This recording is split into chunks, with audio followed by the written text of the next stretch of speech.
Have enough courage to trust love one more time and always one more time. Maya Angelou. Chapter 3 Sweets. I guess it really began about 4 months after I returned from my trip home. I was working full time as a security guard and a CNA for this home health company while I studied for my NCLEX. I remember it like it was yesterday. I was relaxing in the sunroom of the elderly man's house while he took his midday nap, and out of the blue, an unsaved Chicago number texted me. It read, "Hey, beautiful, how are you doing?" He had to remind me of who he was because by this time his number had been erased. The last time we spoke was when I was in Chicago, which pretty much led me to have no confidence that he would actually contact me, let alone come see me like he said he would after all this time had passed. But here he was on my phone just asking how I was doing. I gave him my sarcastic banter, as I usually do when guys come out of the blue. However, he had a good explanation as to why it took so long to reach out. He said he had been working a lot of overtime and taking care of his daughter. Things were becoming more hectic for him with the baby mama, so he was just taking care of business and staying low key. I decided to accept his reasoning at face value. Logically, he had no reason to lie to me, so I thought. I was a complete stranger who lived thousands of miles away, so it was really nothing he could get out of me but some conversation in my mind. His conversation was much more intoxicated now than it was in the backseat of his car. He complimented me on everything. He used words that displayed his intellect, which was a huge turn on. These days, shorthand texts and acronyms were all folks spoke in as if they had not completed school past the ninth grade. He wanted my time, my attention, and he was well on his way to earning it. I had been more than frustrated with this new location. I didn't really have many people to hang out with outside of school. After being here for almost 2 years, I had not met a man I could enjoy spending time with who wasn't only looking for friends with benefits. So for him to be showing interest, I welcomed the attention. He wanted to know everything. When was I going to start working or what job I was going to have? He had more questions than I had answers. What I did know, that it was time for me to take my test, and I told him that. Over the next 2 months, we were in constant communication. Either he was texting me with cute, encouraging messages or FaceTiming me when we had time to spare. He became a part of my daily routine. If he ever skipped a day, that would be the longest day of me checking my phone to see if I missed a call or text. I would miss him, but my ego wouldn't allow me to check on him. I had to continue to tell myself that I wasn't becoming attached to someone I could not have. He had two major red flags that prevented me from being honest with myself about the fact that I had started to like this guy. He lived in another state, and after my last long distance relationship went awry, I was no longer willing to do that. Secondly, he had a child, which by his own mouth came with baby mama drama that I wanted no part of. 2 days went by, and I hadn't heard from him, which had never happened until now. So I put my pride aside and called him. His phone went straight to voicemail. 2 days turned to 2 weeks, and by now I had taken my exam, and I was waiting to get the results to see if I had passed. Of course, I reached out to Lisa to see what was going on with him and to see if she knew why he had ghosted me. She said she hadn't heard from him in a while, but she would reach out to see what was going on. The day before the results of my exam came back, a call from Mr. Sweets came through on my phone. I let it ring damn near until the voicemail kicked in. I was perturbed and missed him, but I played it cool. Before I could even say hello, he began apologizing for the fact he hadn't contacted me. According to him, his screen was cracked and he was unable to see anything. The charging port on his phone had a shortage, so he was barely able to keep a charge. He said he had just gotten paid and ran to Apple to get his phone replaced. He was more than apologetic and seemed to be genuine. So once again, I dismissed his lack of communication, primarily because I reminded myself that this was not my man. He had no obligations to check in with me, and I had no right to feel entitled to daily communication. I mean, we were just enjoying casual conversation, no matter how much I enjoyed it. Of course, he wanted updates on all the things he had been missing out on in my life. I told him I was frantically waiting for the state board to post whether or not I was officially a nurse now. He was so positive and encouraging with his words. His confidence was refreshing. He told me that he knew I had passed and that he'll be flying out to see me before the month was over so he could take me on a celebratory dinner date. I wanted to believe him. By now, I was absolutely feeling his vibe. It wasn't like he had much competition for my attention. Once again, though, I played it cool. I didn't want to get my hopes up, just in case he had another mishap and went MIA on me again.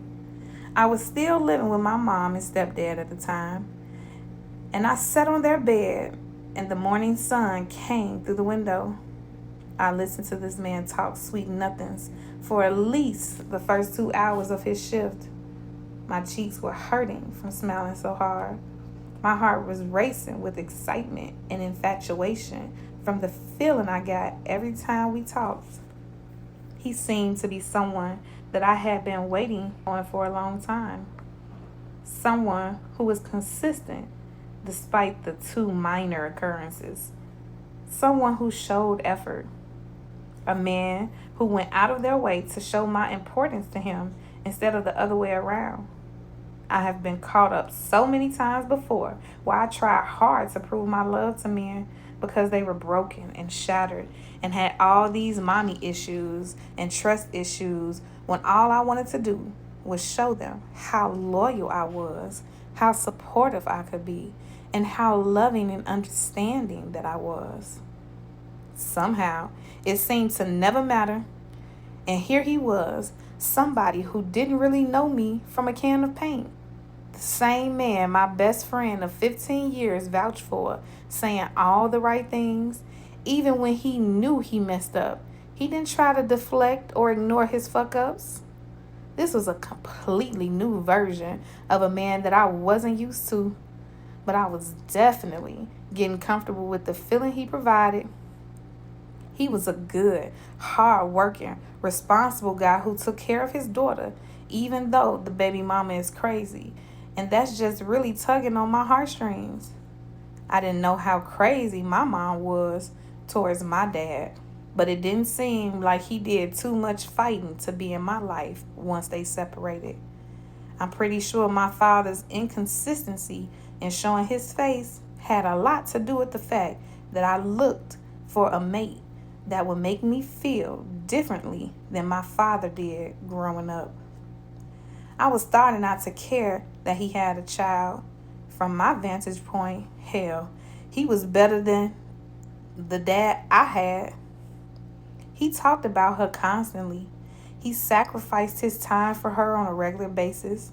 And on occasion, when we would FaceTime, she would be over there, and I would be able to see how they interacted.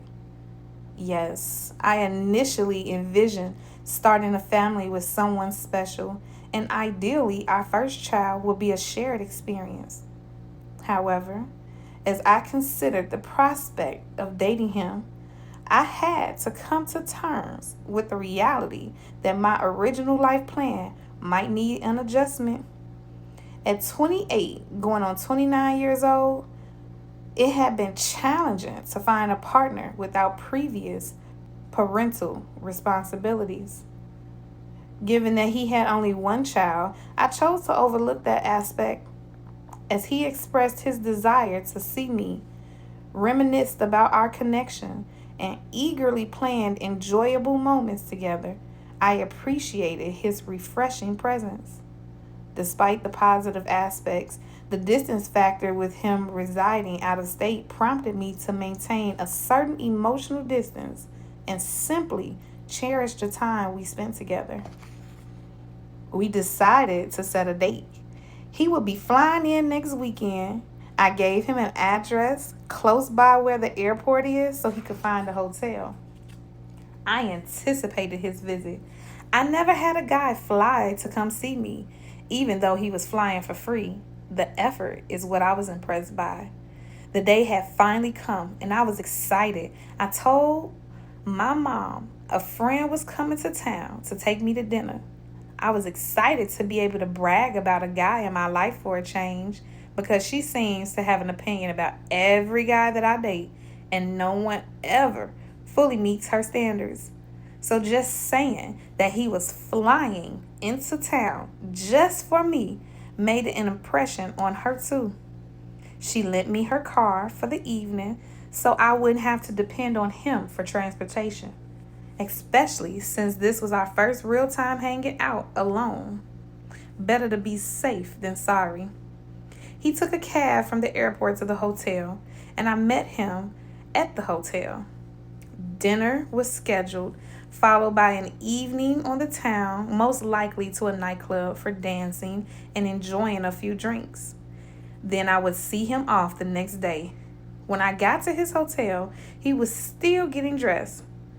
He had on pants and a wife beater and was ironing his shirt. He was looking good and smelling even better. He was clearly happy to see me. His oversized, juicy lips were spread as far as they could across his face as he flashed all 32 of his teeth from smiling. Of course, I was looking great and feeling even better. I had on some blue, black, and white heeled slippers. My attire was this oversized, baggy black jumpsuit with a waist belt to give a little shape to the outfit. It was giving my booty the infamous sundress jiggle as I walked. Just in case he couldn't see what I was feeling, I added a little stank to my trot to enhance the view. The girls were sitting up with just a touch of cleavage. Everything was flawlessly delicious with a whole lot of class.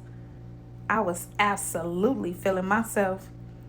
Once he was fully dressed, he asked me where I wanted to go for dinner.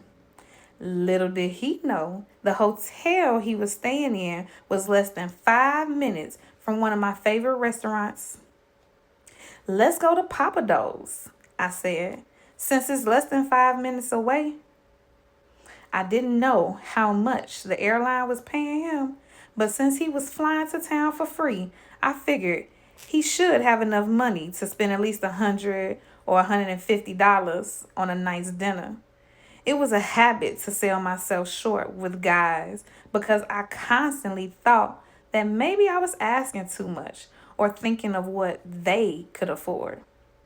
Fuck that.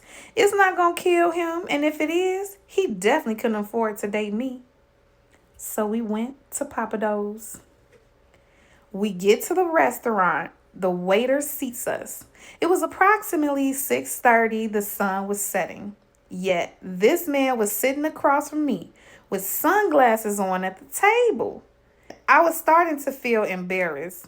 He was licking his lips and trying to grab my hand, all while talking real suave as if we were on the set of a video shoot and his lip syncing was being recorded in HD.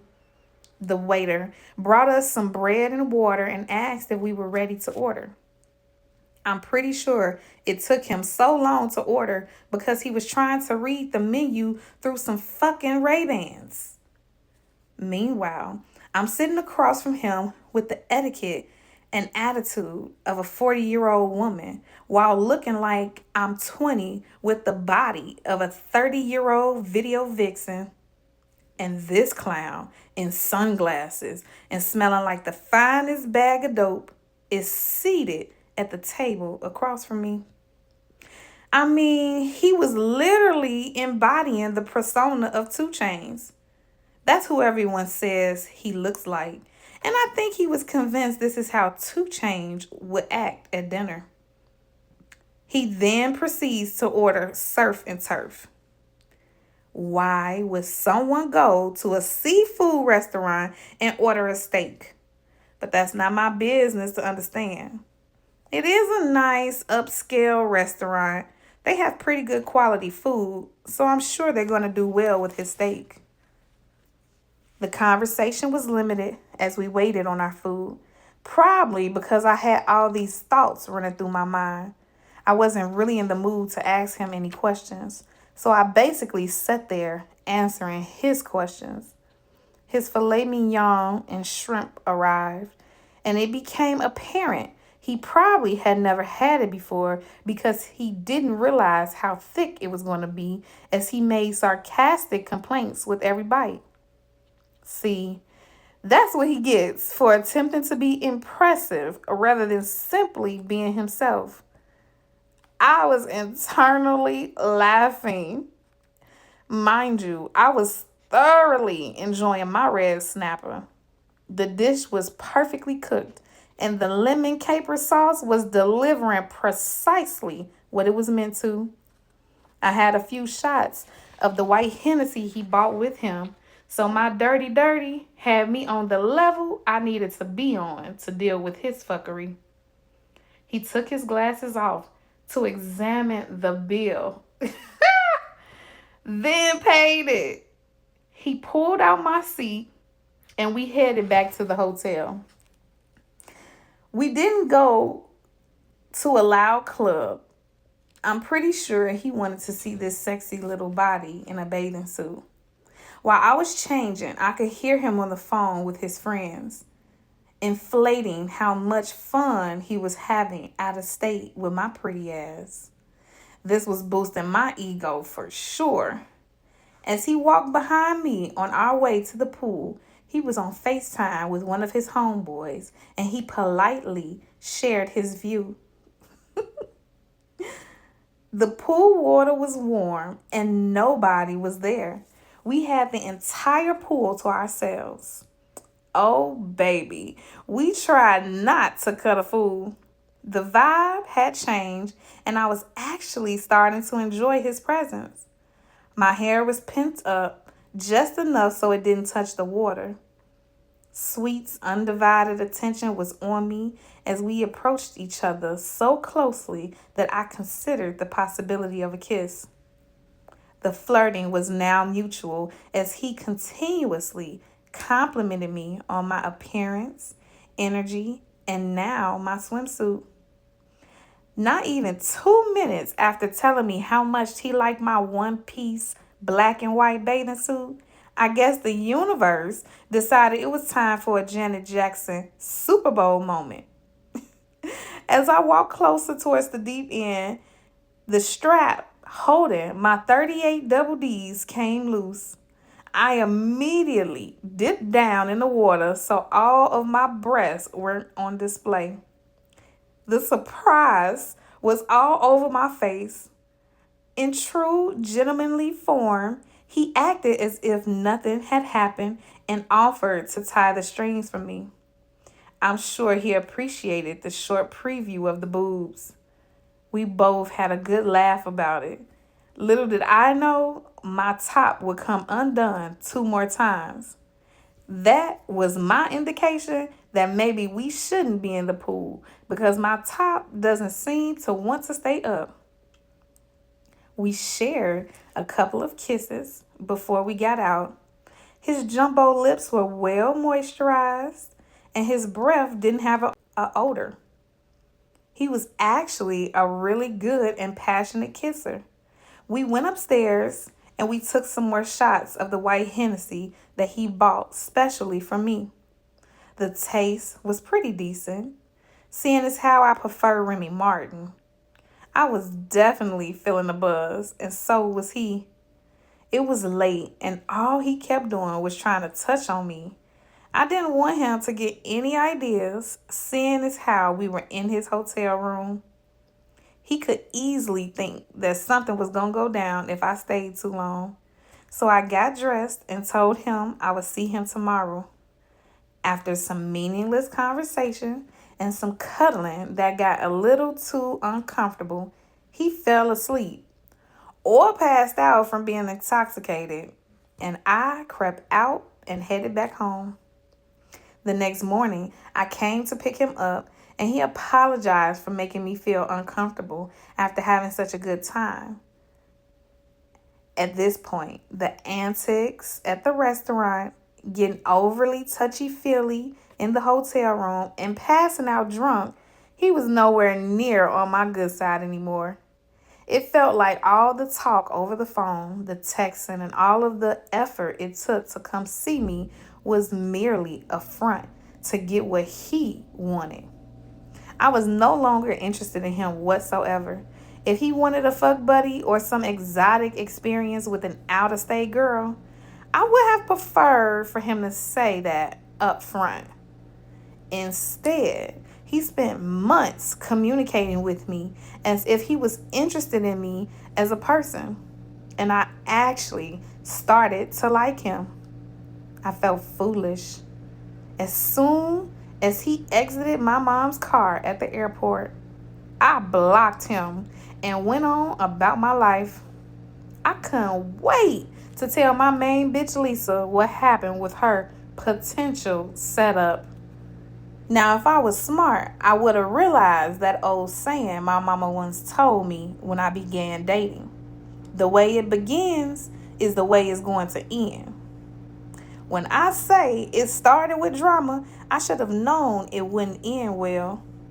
Stay with me now, because this right here gets crazy. Lisa came down here to Arizona for her birthday a few weeks later. The date with sweets all happened in August, and she came down in October. So when she came down, all she had to talk about was how he wanted a second chance. He knew he had acted like a fool and asked her if he could have my number again. Against my better judgment, or intuition if you will, I told my homegirl that she could give him my number again. I was willing to talk to him because I really did enjoy our conversations. And I was very disappointed that he acted the way he did when he came here. Her explanation made sense by saying he was excited and was trying to impress me, but he went overboard by not being himself. That's exactly what it seemed like to me, to be honest. If I was listening to my intuition and being more honest with myself about what I knew I wanted, and the fact that I shouldn't even allow the opportunity to get reacquainted with this dude, I would have understood that even if she gave him my number and we connected again, I should only have him as just a friend. I shouldn't be looking for a future with somebody who lives out of town anyway. I wanted to get to know somebody on a deeper personal level, but that was my mistake. I still hadn't learned my lesson yet. He decided to text me, and we began reconnecting. He apologized and swore that he would make it up to me on my next trip home to Chicago, which happened the following year in May. He pulled out all the stops. I put on the flyest, sexiest dress in my bag. This was either going to be the best night he ever had on a date or the last time he saw my fine ass. I chose a black dress that had this fishnet design on the chest with some black stiletto heels. When he picked me up, baby, not only was he just as clean as I was, he was no longer in that black truck. He pulled up in a silver Mercedes. When he stepped through the door, he was wearing blue jean slacks, a striped button-down shirt, and a navy blue suit jacket. He was looking and smelling so good that I wasn't even paying attention to his forehead this time. I needed a little help getting dressed. I couldn't completely zip my dress up. Since I was staying at my homegirl's house and she wasn't there at the time, I asked him to come up and zip up my dress for me. He was definitely starting this date off right. After zipping up my dress, we headed to the car. He opened my door the entire time, just smiling hard as fuck. Yeah, he was impressed. As he drove, he did that sexy couple thing women love. He put his hand on my knee, rubbed it, and held my hand the entire time. I couldn't even hold my excitement. It was written all over my face. He was making me feel in person the way he made me feel over the phone. I had his undivided attention the entire night. I don't remember him checking his phone not once. He had a way of making me feel like the only person in the world. The first destination was an upscale bowling alley in the heart of downtown. He pulled up and even valeted the car. Oh, shucks. He was trying to impress me for real. But this time, he was doing it right. I thought to myself, we were about to be the best dressed people in this bowling alley. Since our date was a surprise, I wondered why he was so fancy for bowling. I had an excuse. I didn't know where we were going. After about 2 hours of kicking his ass, he said we had to go. It was almost time for the next destination. Now I was really smiling hard. I got my phone out and started taking selfies and recording bits and pieces of my experience. I love surprises, and he was serving them up left and right. Sweets was earning his name with each passing moment. The next location was a comedy club. Boy, oh boy, did he do well with this selection. The night felt like we had been dating for years. I was comfortable with him, and he was with me. Even the people we passed on the street felt our vibe and complimented us on how good we looked together. We didn't want the night to end, but the comedy show was over. We went back to his house for a nightcap. The house was quiet. No one was home. It was just before midnight by the time we pulled up. He lit a couple of candles to set the mood and made us both something to drink. The ambiance was very sexy, but this time he had self-control. He told me to get comfortable. He took off his jacket, took off his shoes, and then proceeded to take off my shoes. I felt my heart melt with every stroke of his hand. He was rubbing all up and down my leg and caressing my feet. I was more than relaxed. He was turning me on. I could feel myself getting wet and wanting him inside of me, but he had not earned it. I felt like a lady whom a true man desired. I wanted to enjoy this moment all night. We kissed a couple of more times, and I felt like I was 16 again, with butterflies in my stomach. From that night forward, I knew I was going to see him in a different light. Sweets made sure to make a lasting impression, and it was one that got him a whole lot more than he bargained for.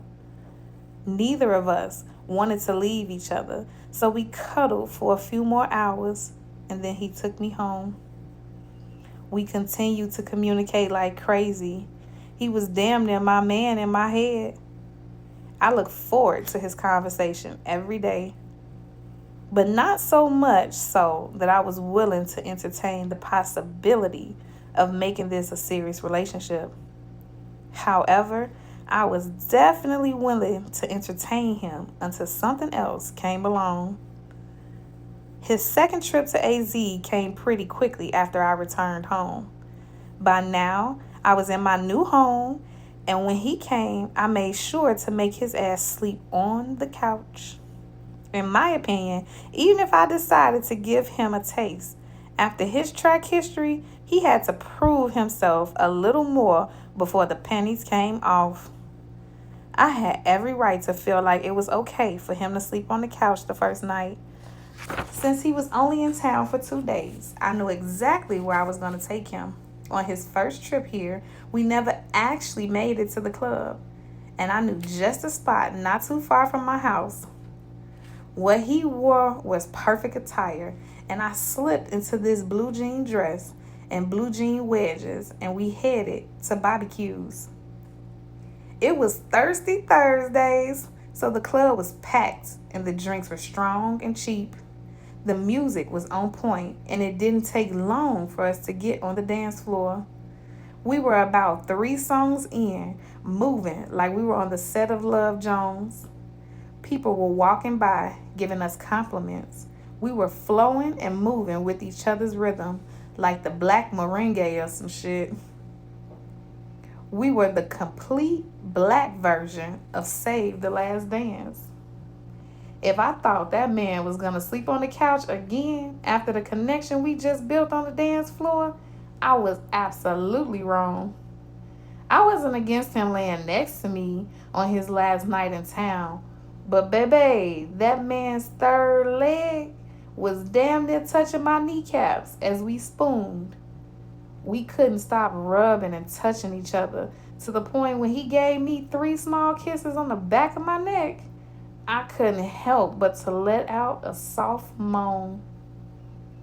All the while, I thought if he tried it, I would let him, but I wasn't going to offer it. Those 3 kisses traveled down to Miss Mocha, and things was all like Donkey Kong. His oral stimulation left much to be desired, but I knew there was no way that snake I felt behind my knees could disappoint me. Yeah, he rocked my freaking world. I mean, that shit was good. I was so glad he had on the rubber because the way we was going at it, neither one of us wanted him to pull out. Do you hear me? The man had a motherfucking monster in his pants. I was very confused about how he had such a large pipe, but his oral game was weak. So I asked. He confessed and told me that he didn't really eat pussy often. The women he had been with didn't require it. Probably because of what's between his legs. They were just happy to get a taste. But this was a different scenario because this cat was top tier catch for him. So he decided he wanted to go all in and show me what he could do. I appreciated his honesty, but I had to put him up on game. Baby, you need some help in that department, but I'm willing to teach you, I said. My heart was wide open, and Miss Mocha would pulsate every time I heard his name or thought about him after that night we shared. I couldn't wait to tell my friend how he had laid some major D and how good of a time we had. Lisa was excited to hear that someone was finally willing to openly show me affection and treat me like the lady that I am. He was absolutely different from the guys I was used to dating thus far. I didn't have to go above and beyond to prove to him that I was worth his time and attention. He openly told me how he felt. He was attentive to the most minute details of my day and even went above and beyond with his actions to show me he was listening. For example, when he returned home and called on a random Wednesday, and he would hear that I was probably napping in my voice, knowing that I work nights, I told him that I was off that day and was just taking a nap before I had to be at my hair appointment in 2 hours. He told me that he was on his break and just wanted to say hi, and then we got off the phone. Exactly 1.5 hours later, my phone rang again, and it was him calling to wake me up for my hair appointment. He told me he had set an alarm to make sure he didn't forget to wake me up, as if I had asked him to do so. There were many little things that kept me smiling and prevented me from even engaging in conversation with any other guys. All on my own accord, of course. I fell for it, and I fell for it hard. I fell for the attention. I fell for all the things that I didn't know were the basics. To me, he had exceeded my expectations. That's due to the fact that I lack knowledge of what I should expect from a courter because of my history.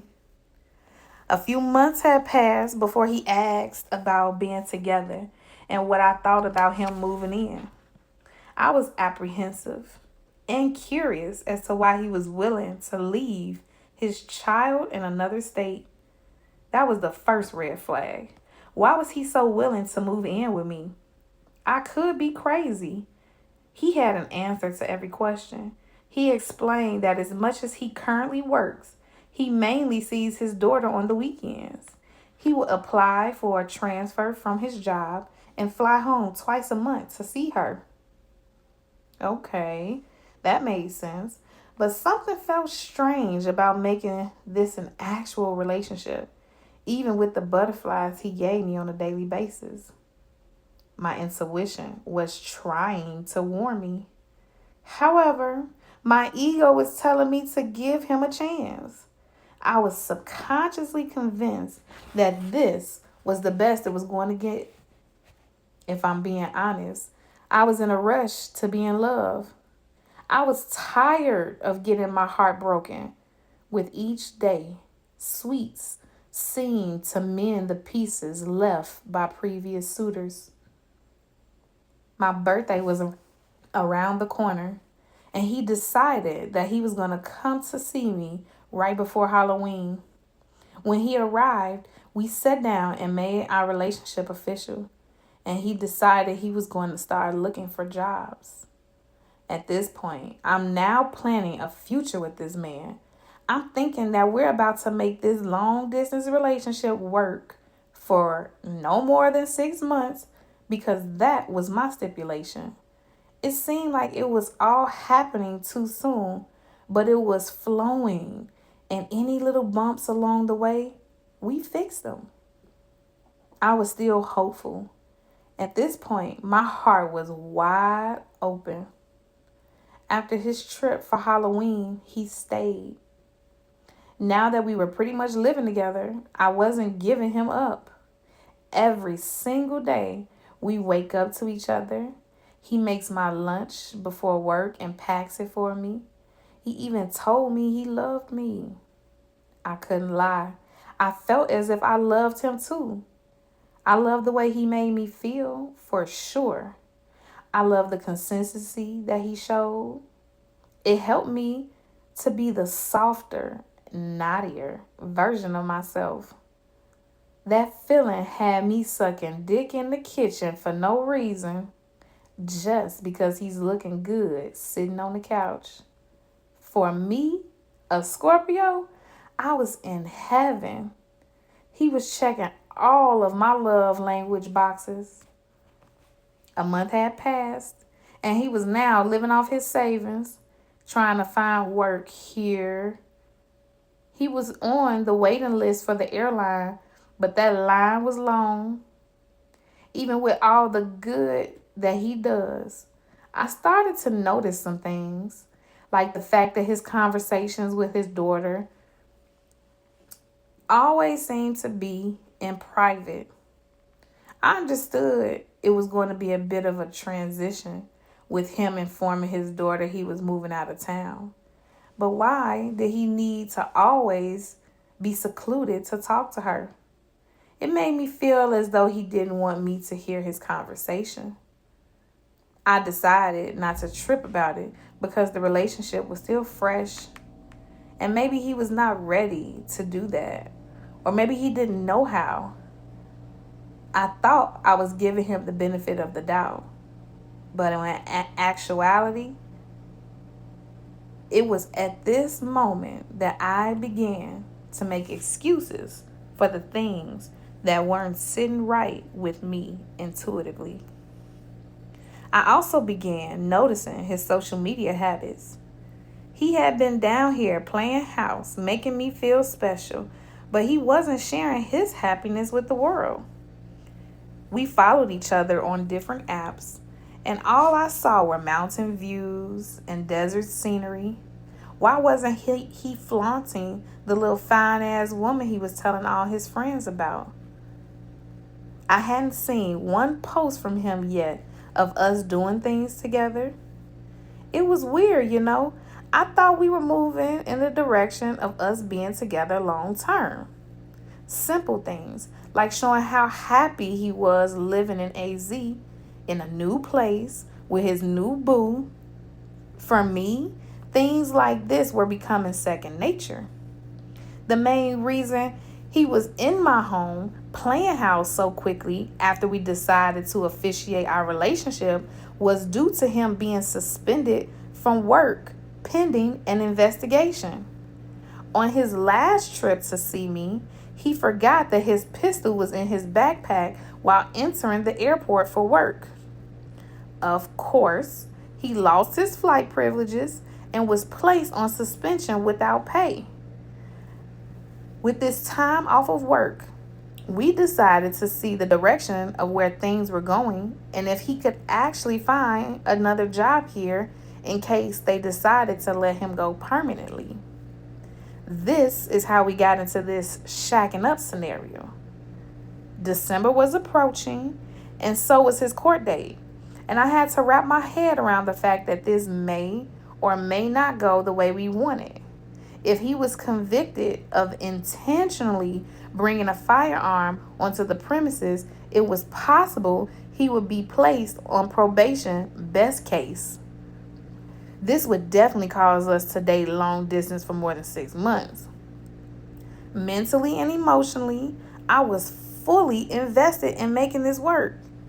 I enjoyed having a man around. He did all the manly things without me having to ask. I wanted to keep my man, and I wanted to do what I had to do to support him. It was my prerogative to be the best woman I could to help my man keep his head held high during these times. His court date was December 6th, and as long as things went well, he decided that he was going to stay home for Christmas and have those holiday moments with his daughter before packing up to come back here for the new year. I was all for it. The charges were dropped, and now we are waiting for a response at his job.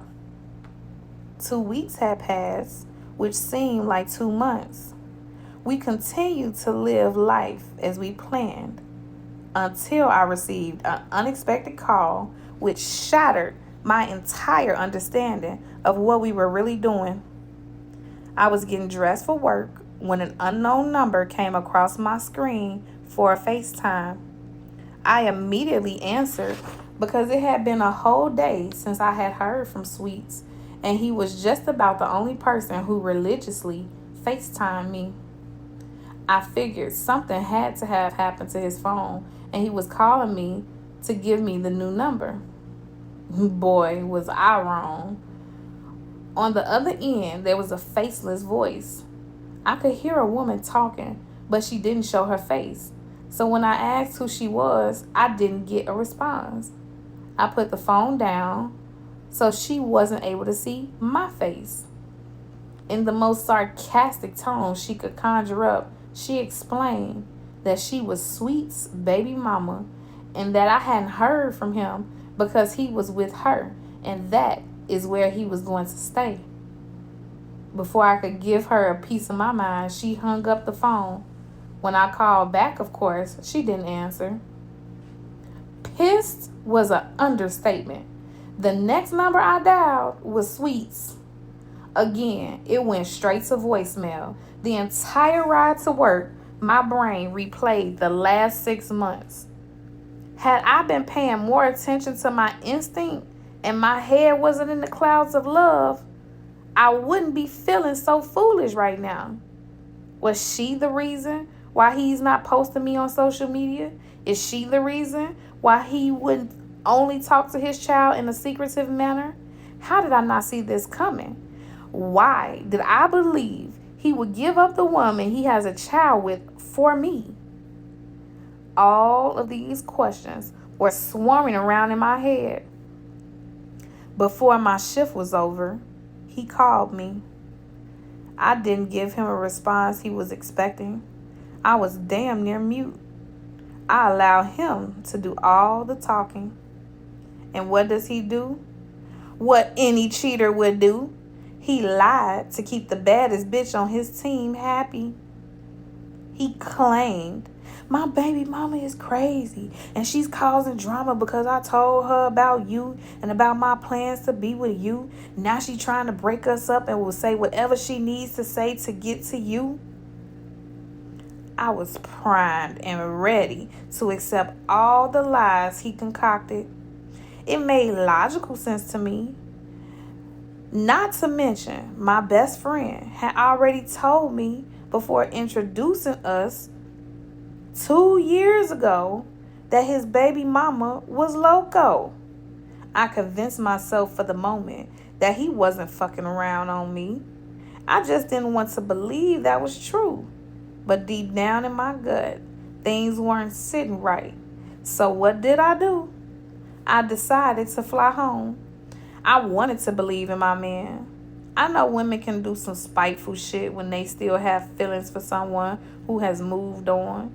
But I wouldn't be able to really decipher this thousands of miles away. For the next 2 weeks before my flight, he made sure not to miss a call. In retrospect, because he knew my schedule, it was easy for him to navigate and appear as if everything was copacetic. My flight, scheduled for December 30th, I arrived just before 9 p.m. He picked me up from the airport. As usual, I was looking good with a powder blue dress on and some thigh-high gray boots. I was excited to see him, but I had a plan. I was going to use the powers of Miss Mocha to put that man in a coma and go through his motherfucking phone. What he failed to realize was that my memory is impeccable, especially when I needed it to be. He had given me the code to his phone back when we were living with me, I guess to prove he had nothing to hide. I would soon find out if that were still true after being home for a little bit over 3 weeks. I carried out my plan masterfully. I played the role. Once we finished, I politely went through his phone. He was fast asleep, snoring and slobbing on the pillow. You know what the old folks say, seek and you will find. I'm pretty sure it's a biblical verse. And man, they were right. Their text thread confirmed everything his baby mama said, how much he loved her and missed her. I was staring at all the messages that they were sending back and forth while he was still in my home. He was clearly making plans to go back to be with her so they could be a family. It was all making sense now. When it was time to start talking about him coming back to be with me after the court was settled, he had to figure this out and that out. He had to break the news to his child as if he had not already thought of this before telling me he was ready to relocate. The man who had all the answers to convince me to be with him now seemed to need more time to make it a reality. The whole time, he wasn't planning to do any of that shit, according to these messages. He was back home being a family man with the bitch that he truly loved. When he rolled over, hoping to taste Miss Mocha again, I let his ass have it in the calmest tone I could muster up. Given the situation, I made it very clear that I knew everything. I confessed to looking through his phone the entire time he slept. I even pointed out that he was not only cheating on me with his BM, but I also saw several other random numbers and females in his phone that he had been conversing with. He was caught, and there was no reason to continue to lie. At this point, I just wanted him to be real and explain to me why he would go out of his way for all these months to make me fall for him just to cheat on me the first chance he had. We sat there on New Year's Eve in my hotel room and had a real ass conversation. He explained to me that none of this was part of the plan and he hadn't been lying to me the entire time. However, after he beat the gun charges and was back home and able to see his daughter, he realized he wasn't ready to not be in her life full time. He wanted to make his family work, and he was sorry that I got caught in the middle. I listened to him, and nothing but rage was building inside of me. Not because of what he had done, but because I had gone against every standard I set for myself when dating this man, and look how this shit backfired on me. I didn't date men with kids because 9 times out of 10 there was still something lingering with the child's mother on one side or the other. I didn't date men out of state because my high school sweetheart had showed me that wasn't a good idea. I don't share men with my friends, but since it was an elementary school thing, I made an exception. And to top it all off, I initially wasn't attracted to him, but the way he treated me and made me feel made him more and more appealing. Clearly, we broke up that day. I felt as though I was incapable of making smart decisions when it came to love. So instead, I decided to focus on myself, my career, and decorating my new home. Now you see why he was the straw that broke the camel's back, which led to me manifesting a fuck buddy that gave me a yeast infection? All the pain and disappointment I felt within myself for even getting into another scenario with somebody that I wasn't even feeling like that in the beginning came rushing back to my mind each day I woke up and Miss Mocha was on fire. How did I get myself into another unfavorable situation? All because I wanted to avoid getting my feelings hurt. I didn't want to be in love, so I manifested a fuckboy who fucked me well and treated me horribly. But anyway, that was the fairy tale with the tragic ending. All right, cousins, if you made it this far, drop a green heart in the chat so that I know you are an original OG Hypocrites Diary fan. Make sure you tune in next week. I'm releasing 2 chapters every week. And let me know, how did this chapter resonate for you? What scenario have you found yourself in that you know you put yourself in? Drop it in the comments. Until next time, peace.